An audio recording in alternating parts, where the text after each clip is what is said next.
хандах ийм боломжууд байгаа шүү гэдгийг гэрлээсээ.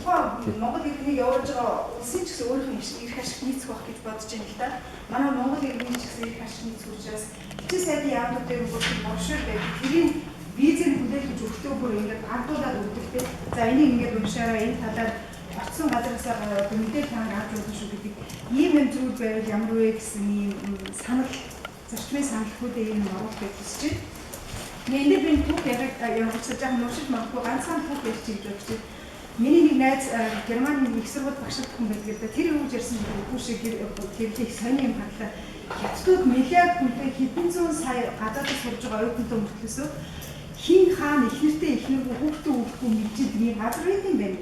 Яасан гэсэн чинь нэг оюутан ингээд боловсролын яамны нэг юм агентлагаас ирсэн зургийн цомог үзэж сууж юм. Тэрэн дээр нь тэр одоо ихнэргүй оюутан байсан учраас хятадд их нэртэй болж болох ямар кандидатууд байна гэдэг нь материалын бэлдээд явуулсан юм гэж байгаа. Тэгээ манай их сургуулийн багш найз харчаад би эсвэл үнэхээр сайн юм хадлаа. Тийм миллиард хүнтэй хүн хэнийг найзтай найз руу явж байгаа мэддэг байна гэж бодож.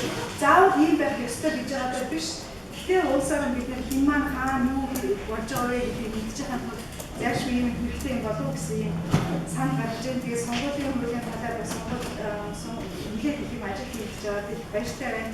Ямар ч үсэн бид нар гадаадд амьдарч байгаа хүн амын маань 10% арай хүрэхгүй байгаа энэ зорилттой бүлгийн төлөө юм хийж байгаа. Бид нар хоорондоо нийлдээд ингээд хоёр чиглэлээр нүүр их ажил болж байгаа. Ялангуяа тань шиг санаачсан хүн бас юм яваас юм байна.